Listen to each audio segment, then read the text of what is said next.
ശ്രീ പ്രശാന്ത്, കേരളത്തിൻ്റെ രാഷ്ട്രീയ കാര്യങ്ങളിലേക്ക് നമുക്ക് പോയി കഴിഞ്ഞാൽ ഇനിയിപ്പോൾ 2025 തദ്ദേശ സ്ഥാപനങ്ങളിലേക്കുള്ള തെരഞ്ഞെടുപ്പ്, 2026 നിയമസഭാ തെരഞ്ഞെടുപ്പ്, അവിടേക്ക് ലക്ഷ്യം വെച്ചുള്ള നീക്കങ്ങളാണിപ്പോൾ പ്രധാന പ്രതിപക്ഷമായ UDFും പിന്നീട് BJPയും നടത്തിക്കൊണ്ടിരിക്കുന്നത്. പുതിയ ചില തന്ത്രങ്ങൾ ആവിഷ്കരിക്കുകയാണ് ഈ LDF. അതിനിപ്പോൾ കൂടാനുള്ള സാധ്യതയാണ് കാണുന്നത്. കാരണം മൂന്നാം വട്ടവും അധികാരത്തിൽ വരാനുള്ള ഒരു ശ്രമമാണ് പിണറായി വിജയന്റെ നേതൃത്വത്തിൽ നടത്തുന്നത്. പക്ഷേ പ്രധാന പ്രതിപക്ഷമായ കോൺഗ്രസ്, UDF അവരിപ്പോൾ പല ഉപതെരഞ്ഞെടുപ്പുകളിലും മികച്ച വിജയം നേടി. അതിൻ്റെ ഒരു അമിത പ്രതീക്ഷയിലുമാണ് നിൽക്കുന്നത്. 26 കേരളം ഭരിക്കും എന്ന് കോൺഗ്രസും ലീഗും അവരുടെ മറ്റ് സഖ്യകക്ഷികളും അമിത സ്വപ്നം കാണുന്നുണ്ട്. ഇത് ഏത് തരത്തിൽ പോകും ഇപ്പോഴത്തെ സാഹചര്യം വെച്ചുകൊണ്ട്? മാറി മറിഞ്ഞു വരാം, രാഷ്ട്രീയമാണ്. സാറേ, ഈ 2026 ഇപ്പോഴത്തെ രാഷ്ട്രീയ നിരീക്ഷകർ എന്നുള്ള രീതിയിൽ, അല്ലെങ്കിൽ നമ്മൾ രാഷ്ട്രീയം പഠിക്കുമ്പോൾ നമുക്ക് മനസ്സിലാവുന്ന 2026 തുടർ ഭരണത്തിനാണ് സാധ്യത കൂടുതൽ. നമ്മൾ സാറിപ്പം ഇതിനകത്ത് ആദ്യമേ പറയുമ്പോഴേ ജനം ഞെട്ടുകയാണ് കേട്ടോ. അല്ല, അതിന്റെ കാരണങ്ങൾ നമുക്ക് പറഞ്ഞു കൊടുക്കാം, അല്ലെങ്കിൽ നമ്മൾ പഠിക്കുന്ന കാരണം ചോദിക്കുന്ന എന്തായിരിക്കും എന്നറിയാം. പിണറായി വിജയനോ വീണ്ടും? അല്ല, ആ ഒരു ആശ്ചര്യത്തിനും ആ ഒരു ചോദ്യത്തിന്റെ ആശ്ചര്യത്തിന്റെയും കാര്യങ്ങൾ നമുക്ക് പറയാം. നമ്മൾ മനസ്സിലാക്കുന്നതും അല്ലെങ്കിൽ നമ്മൾ രാഷ്ട്രീയത്തിനകത്ത് ആഴത്തിൽ ഇറങ്ങി പരിശോധിക്കുമ്പോഴുള്ള കാര്യമാണ് ഈ പറയുന്നത്. സാറ് ആദ്യം ഈ ചോദ്യം ഉന്നയിക്കുമ്പോൾ തന്നെ സാറ് ചോദിച്ച ഒരു ചോദ്യം, ഉപതെരഞ്ഞെടുപ്പുകളിൽ UDF വലിയ മുന്നേറ്റം നടത്തി എന്ന് പറയുമ്പോൾ ഉപതെരഞ്ഞെടുപ്പിലാണ് UDF മുന്നേറ്റം നടത്തിയത്? UDF മുന്നേറ്റം നടത്തിയ ഉപതെരഞ്ഞെടുപ്പുകൾ ഏതെങ്കിലും പിടിച്ചെടുത്ത ഉപതെരഞ്ഞെടുപ്പുകളാണോ? ഉമ്മൻചാണ്ടിയുടെ മകൻ ജയിക്കുന്നു, സഹതാപ തരംഗത്തിൽ കൂടിയാണ് ജയിക്കുന്നത്. 2, അദ്ദേഹം PT തോമസിന്റെ തൃക്കാക്കര, അദ്ദേഹത്തിന്റെ ഭാര്യയല്ല, പിന്നെ ആരെ ജയിപ്പിക്കുക ഇവിടെ? ഏത് കമ്മ്യൂണിസ്റ്റുകാരൻ അവർക്കെതിരെ വോട്ട് ചെയ്യും? PT തോമസിന്റെ ഒക്കെ അവസ്ഥയാണല്ലോ. കമ്മ്യൂണിസ്റ്റ് അനുഭാവികൾ ഉൾപ്പെടെ ഉള്ളവർ ചില വ്യക്തിത്വങ്ങളെ കണ്ടു മാറ്റി വോട്ട് ചെയ്യും. പിന്നെ ഉപതെരഞ്ഞെടുപ്പ് നടന്നതിനകത്ത് പാലക്കാട് ആരുടെ സീറ്റാ? 3 വട്ടം തുടർച്ചയായിട്ട് ജയിച്ചുകൊണ്ട് പോകുന്ന പാലക്കാട് കോൺഗ്രസിന്റെ സീറ്റിനകത്ത് അതിനെക്കാട്ടി ശകലം ഭൂരിപക്ഷത്തിൽ ജയിച്ചു. ബാക്കിയുള്ള സ്ഥാനാർത്ഥികളുടെ പോരായ്മ കൊണ്ടായിരിക്കാം. പക്ഷെ എന്താന്ന് ചേലക്കര ജയിക്കാൻ? അതിനകത്ത് കാരണം പറയുന്നത് 30,000 വോട്ടെന്ന് പറയാം. ഈ പറഞ്ഞ പോലെ 30,000 വോട്ട് അവിടെ രാധാകൃഷ്ണന് കിട്ടുന്നതിന് കാരണം എന്ന് പറഞ്ഞാൽ രാധാകൃഷ്ണൻ എന്ന് പറയുന്ന വ്യക്തിത്വത്തിന് വലിയ തൂക്കമുണ്ട്. വേറെ ഫേസാ. കമ്മ്യൂണിസ്റ്റ് എന്ന് പറഞ്ഞാൽ ചൂണ്ടിക്കാണിക്കാൻ ഇപ്പം പറ്റുന്ന കമ്മ്യൂണിസ്റ്റുകാരനാ, മനസ്സിലാവുന്നുണ്ട് എല്ലാ രീതിയിലും. അപ്പം ഉപതെരഞ്ഞെടുപ്പുകളൊന്നും വിജയമില്ല. മാധ്യമങ്ങളും VD സതീശനും കൂടെ പറയുന്ന വിജയമേ ഉള്ളൂ. രണ്ടാമത്, ഈ സംവിധാനത്തിനകത്ത് ഏതെങ്കിലും എവിടാണ് ഇവർക്ക് വിജയം? കോൺഗ്രസിനകത്ത് ഞാനിപ്പം നമ്മൾ ഈ പ്രധാനപ്പെട്ട കക്ഷികളെന്ന് പറയുമ്പം ഇപ്പോഴും ഏറ്റവും എല്ലാവരും ആദ്യത്തെ പ്രധാനപ്പെട്ട 2 കക്ഷികൾ UDF LDF എന്നുള്ളതാണ്. ഈ UDF LDF എന്ന് പറയുമ്പോൾ മൂന്നാമത് കക്ഷി ആയിക്കൊണ്ടിരിക്കുന്ന ഒരു പാർട്ടിയാണ് BJP. ആണ് 20% വോട്ടിലേക്ക് വന്നു എന്ന് പറയാം. ലോക്സഭാ തെരഞ്ഞെടുപ്പ് പരിശോധിക്കുമ്പോൾ അല്ലെങ്കിൽ കഴിഞ്ഞ തെരഞ്ഞെടുപ്പുകൾ പരിശോധിക്കുമ്പോൾ 20-ലേക്ക് വന്നു. ഈ അടുത്ത പ്രാവശ്യം തെരഞ്ഞെടുപ്പ് വരുമ്പോൾ നമ്മൾ ഈ പറയുന്നത് VSന്റെ കാലം തൊട്ട് ഇങ്ങോട്ട് പരിശോധിക്കുക, VSന് തുടർ ഭരണം കിട്ടാൻ സാധ്യത ഉണ്ടായിരുന്നു. എപ്പോഴും 68 സീറ്റിലാണ് പോകുന്നത്. 68 സീറ്റിൽ VS ഒതുങ്ങുന്നതിന്റെ കാരണം VS അധികാരത്തിൽ വന്നേനെ അന്ന് ആ പാർട്ടിക്കകത്തുണ്ടായ ചില പ്രശ്നങ്ങളാണ്. 5 സീറ്റ് പാർട്ടി നിർത്തി പരാജയപ്പെടുത്തി കൊടുത്തു. ഇപ്പോഴത്തെ പോളിറ്റ് ബ്യൂറോ അംഗമായിട്ടുള്ള ഇതുണ്ടല്ലോ, നേരത്തെ കുടിയേറിയതിനു ശേഷം അദ്ദേഹത്തിന്റെ പേര് പോളിറ്റ് ബ്യൂറോ വിജയരാഘവന്റെ നേതൃത്വത്തിൽ തന്നെ പരാജയപ്പെടുത്തി.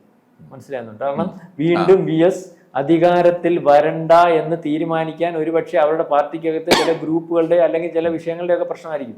കഴിഞ്ഞ പ്രാവശ്യം അതിനുശേഷം ഉമ്മൻചാണ്ടി അധികാരത്തിൽ വന്നല്ലോ, 71-ലാണോ നിന്നത്? അല്ലെങ്കിൽ കേവല ഭൂരിപക്ഷം തുലാസിൽ വെച്ചുകൊണ്ട് പോയ ഒരു ഗവൺമെന്റ്. ആ കേവല ഭൂരിപക്ഷം തുലാസിൽ വെച്ചുകൊണ്ട് പോകുന്ന ഗവൺമെന്റിനകത്ത് ആ ഗവൺമെന്റ് നിലനിർത്തുന്നതിന് വേണ്ടി എന്തെല്ലാം കാര്യങ്ങൾ ചെയ്തു കൊടുക്കേണ്ടി വന്നു? ഒരുപക്ഷെ കേരളത്തിൽ ഭരണ സംവിധാനം വളരെ വലുതായിട്ട് അല്ലെങ്കിൽ ജനങ്ങൾക്ക് പ്രയോജനപ്രദം ആവുന്ന രീതിയിലേക്ക് വന്നപ്പോഴെല്ലാം മുസ്ലിം ലീഗ് ഹൈജാക്ക് ചെയ്തുകൊണ്ട് പോയില്ലേ? മുസ്ലിം ലീഗിന്റെ താല്പര്യങ്ങൾ മാത്രം സംരക്ഷിക്കുകയും അല്ലെങ്കിൽ കേരള കോൺഗ്രസ്സുകാരുടെ താല്പര്യം സംരക്ഷിക്കുന്ന ഒരു ഭരണമായിട്ട് മാറിയില്ലേ? അതുകൊണ്ടാണല്ലോ ആ ഭരണം ഏറ്റവും വലിയ അഴിമതി ഭരണമായിട്ട് മാറിയത്. എത്രയൊക്കെ നോക്കിണക്കെയും വീണ്ടും അധികാരത്തിൽ വരാൻ സാധിക്കാഞ്ഞത്. പിണറായി വിജയൻ അധികാരത്തിൽ വന്നു, വീണ്ടും രണ്ടാമത് ഈ കോവിഡും കാര്യങ്ങളും മറ്റു കാര്യങ്ങളും ഒക്കെ പറയുമ്പോൾ രണ്ടാമത് വീണ്ടും എത്ര പറഞ്ഞതൊക്കെ പിണറായിക്ക് അധികാരത്തിൽ വരാൻ സാധിക്കുന്നുണ്ട് 100 സീറ്റിൽ. സാറേ, അടുത്ത പ്രാവശ്യം നമുക്ക് ആ രാഷ്ട്രീയത്തിന് വരാൻ കാരണത്തിന് അപ്പുറം ഞാൻ പറയാം. ഇപ്പൊ 100 സീറ്റുണ്ട്, ഒരു 20 സീറ്റ് കുറഞ്ഞാലും പിണറായി അധികാരത്തിൽ വരും. 20 സീറ്റ് കുറഞ്ഞാലും പിണറായി അധികാരത്തിൽ വരും. 2000 ഈ ലോക്സഭയ്ക്ക് മുമ്പുള്ള ലോക്സഭാ തെരഞ്ഞെടുപ്പിൽ പിണറായി വിജയന് പറ്റിയ പരാജയം ശബരിമലയാണെങ്കിൽ ആ പരാജയം തിരുത്തുന്നതിന് വേണ്ടി പാർട്ടിക്ക് ബോധ്യമാവുകയും പാർട്ടി പരസ്യമായിട്ട് അതിന് ക്ഷമ കൊടുക്കുകയും വീടുകളിൽ കയറി ഇറങ്ങി പറയുകയും ചെയ്ത് അവർ തിരുത്തി. ഈ പ്രാവശ്യം അവർക്ക് പറ്റിയ പരാജയം എന്താണെന്ന് അവർക്ക് മനസ്സിലായി, അവർ തിരുത്തുന്നുണ്ട്. അവർക്ക് പറ്റിയ പരാജയം എന്ന് പറഞ്ഞാൽ ആവശ്യമില്ലാത്ത പ്രീണനം, മുസ്ലിം പ്രീണനം കോൺഗ്രസിനപ്പുറം നടത്താൻ ശ്രമിച്ചതുകൊണ്ട് ഈ പാർട്ടിയുടെ അടിസ്ഥാന വോട്ടുകൾ ഇറങ്ങിപ്പോയി. ആ ഇറങ്ങിപ്പോയ വോട്ടുകളെ തിരിച്ചു പിടിക്കുന്നതിന് വേണ്ടിയുള്ള രാഷ്ട്രീയമായിട്ടാണ് പിണറായി വിജയൻ മുന്നോട്ട് പോകുന്നത്. തിരിച്ചു പിടിക്കാൻ കഴിയുമോ? അത് BJP-യിലേക്കാണ് പോയത്. തിരിച്ചു പിടിക്കാൻ കഴിയുമോ എന്ന് ചോദിച്ചാൽ തിരിച്ചു പിടിക്കാൻ കഴിയുമോ കഴിയത്തില്ലയോ എന്നുള്ള കാര്യത്തെ പറ്റി അത് നമുക്ക് ഇലക്ഷൻ കഴിയുമ്പോഴല്ലേ മനസ്സിലാവും. പക്ഷെ ആ രാഷ്ട്രീയം അങ്ങനെ തന്നെയാണ് പോകുന്നത്. തിരിച്ചു പിടിക്കാൻ കഴിയുമോ എന്ന് ചോദിച്ചാൽ തിരിച്ചു പിടിക്കാൻ കഴിയുമെന്ന് തന്നെയാണ് എനിക്ക് മനസ്സിലാവുന്ന രാഷ്ട്രീയത്തിലേക്ക്. ആണ് ഇപ്പോഴും BJP വരുമോ എന്നുള്ള കാര്യത്തിൽ കൺഫ്യൂഷനാണ്. അല്ലെങ്കിൽ BJP കൺഫ്യൂഷൻ ആവുമ്പോൾ ആ കൺഫ്യൂഷനകത്ത് BJP വരാൻ ആഗ്രഹിക്കുന്ന ആൾക്കാർ അടുത്ത ഓപ്ഷൻ വെക്കുന്നത് വന്നില്ലെങ്കിൽ CPM-നെ ഇപ്പോൾ. കാരണം അതിനകത്തൊരു പ്രധാനപ്പെട്ട രാഷ്ട്രീയം എന്ന് പറഞ്ഞാൽ കഴിഞ്ഞ കുറെ കാലങ്ങളായിട്ട് കോൺഗ്രസിനെ പരിശോധിക്കുമ്പോൾ കോൺഗ്രസ് ഒരു പ്രത്യേക വിഭാഗത്തിന് കീഴ്പ്പെട്ടു പോകുന്ന ഒരു അവസ്ഥയിലേക്കാണ് കാര്യങ്ങൾ പോകുന്നത്. കോൺഗ്രസിനെ എന്നും സഹായിച്ചുകൊണ്ടിരുന്നത് 2 ന്യൂനപക്ഷങ്ങളാണെന്നുള്ള കാര്യം ഇവിടുത്തെ കേരളത്തിൽ എല്ലാവർക്കും അറിയാം. കാരണം ഇവിടുത്തെ ഭൂരിപക്ഷ സമുദായം ന്യൂനപക്ഷ സമുദായം ഒരുപോലെ നിൽക്കുന്ന ഒരവസ്ഥ 50-50 എന്നുള്ള രീതിയിൽ തന്നെ പറയാം. അതായത് കോൺഗ്രസിനെ സഹായിക്കുന്നത് ഇവിടുത്തെ മുസ്ലിം ലീഗും അല്ലെങ്കിൽ ഭൂരിപക്ഷം മുസ്ലിങ്ങളും ക്രിസ്ത്യൻ വോട്ടുകളുമാണ്. പിന്നെ ബാക്കിയുള്ള വോട്ടുകൾ എല്ലാ സമുദായത്തിന്റെ വോട്ടുകൾ വരുമെങ്കിലും ബഹുഭൂരിപക്ഷം ആ വോട്ടുകൾക്കകത്ത് വിള്ളലായി സാറേ. കാരണം ആ വോട്ടുകൾക്കകത്ത് ഏറ്റവും അവസാനം മുൻപം വിഷയത്തിനകത്ത് പാർട്ടി എടുക്കുന്ന സമീപനം ഏറ്റവും കൂടുതൽ വിള്ളൽ ഉണ്ടാക്കുന്ന രീതിയിലേക്ക് കാര്യങ്ങൾ ഉരുത്തിരിച്ചുകൊണ്ട് വരികയാണ്.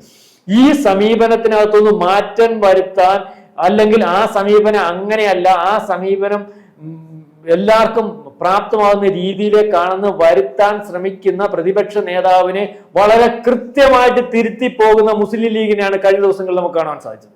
സാറിന് മനസ്സിലായല്ലോ, മുനമ്പം വിഷയം സമുദായിക പ്രശ്നം ഉണ്ടാവാതെ അല്ലെങ്കിൽ സമുദായത്തിനകത്ത് വിഷയം ഉണ്ടാവാതെ പോകണം, അടുത്ത പ്രാവശ്യം അധികാരത്തിൽ വരാൻ അത് സഹായമാകണം, ക്രിസ്ത്യാനികളെ പിണക്കരുതെന്ന് പറഞ്ഞ് കുഞ്ഞാലിക്കുട്ടിയും തങ്ങളും വളരെ ശ്രദ്ധാപൂർവം ആ കാര്യത്തിനകത്ത് പ്രസ്താവന നടത്തിയപ്പോൾ അതിനകത്ത് തീവ്ര നിലപാടെടുക്കുന്ന ഷാജിയും ET മുഹമ്മദ് ബഷീറും കഴിഞ്ഞ ദിവസം പറഞ്ഞു, നിങ്ങൾ പരിഹരിക്കുന്നത് എങ്ങനെയാണെന്ന് വെച്ചാൽ പരിഹരിച്ചു, പക്ഷെ മുനമ്പത്തെ വസ്തു വഖഫിൻ്റെതല്ല എന്ന് പറയാൻ ഒരുത്തനും അധികാരമില്ല, അത് വഖഫിൻ്റെതാണ്.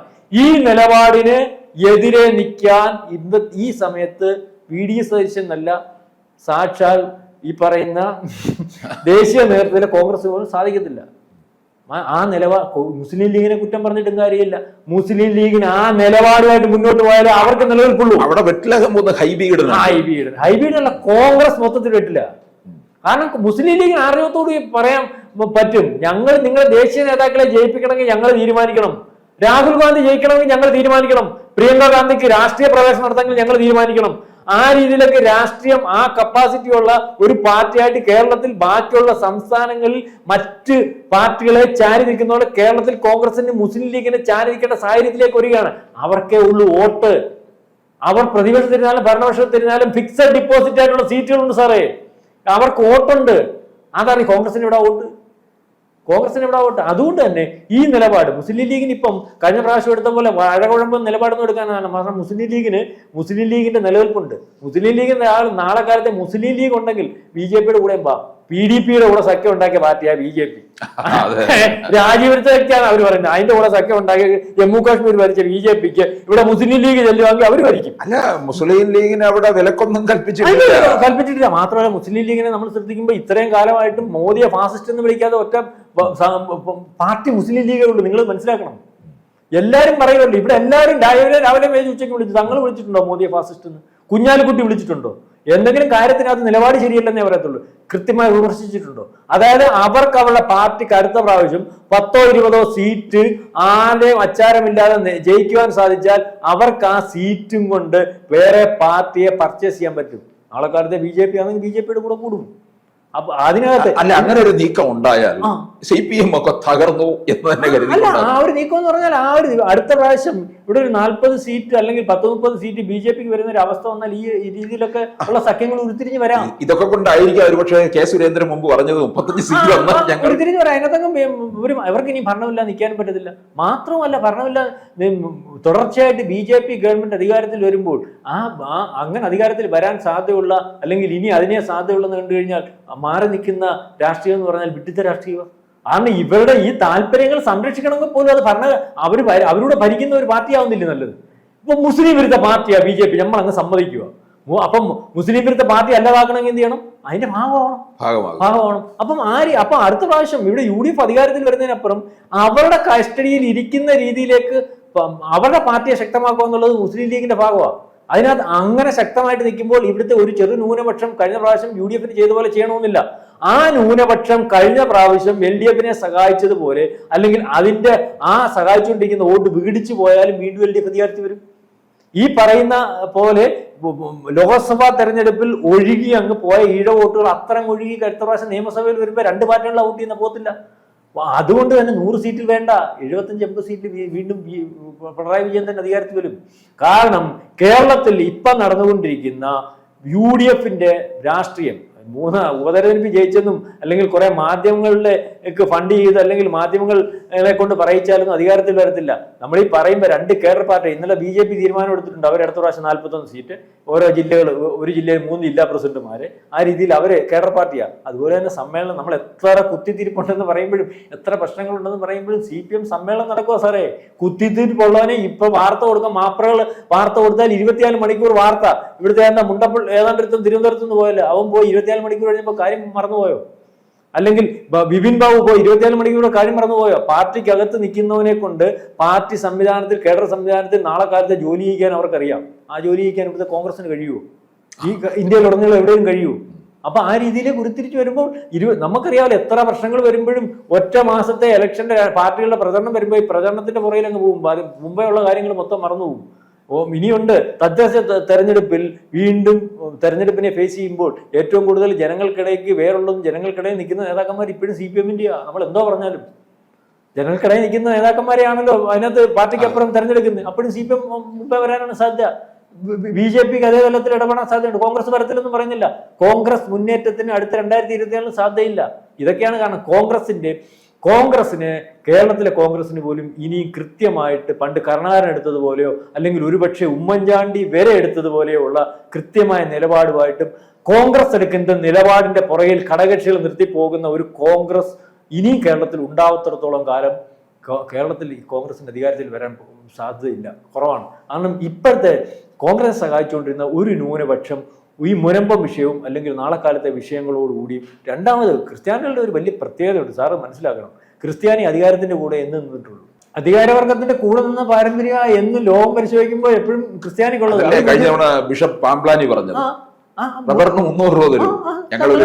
സാറേ അത് തന്നെ ശരി. നമ്മൾ ഈ ജീവിതകാലം മൊത്തം തൃശ്ശൂരിലെ സഭകളും അത് മനസ്സിലാക്കി. തൃശ്ശൂരിലെ സഭകളൊന്നുമില്ല, അവരുടെ ഒരു ശീലവത, അവരുടെ പുരോഗമനത്തിന്റെ കാര്യം അത് തന്നെ. മുസ്ലിങ്ങൾ എപ്പോഴും ഫൈറ്റ് ചെയ്ത് നിൽക്കും. മുസ്ലിങ്ങളെ കൊണ്ടുകൊണ്ടില്ലേ ലോകം മൊത്തം ഫൈറ്റ് ചെയ്യിച്ച ആ ഒരു വർഗത്തെ ഇല്ലാതാക്കുന്നതിന് വേണ്ടി ബാക്കിയുള്ളവർക്ക് ശ്രമിക്കുന്നത്. അവർ പെട്ടെന്ന് ഇതാവുന്ന ആൾക്കാരാണ്. മറ്റവരതല്ല, ബുദ്ധിപൂർവ്വം അവരുടെ കാര്യം നടത്തി അവരോട് പാട്ടു.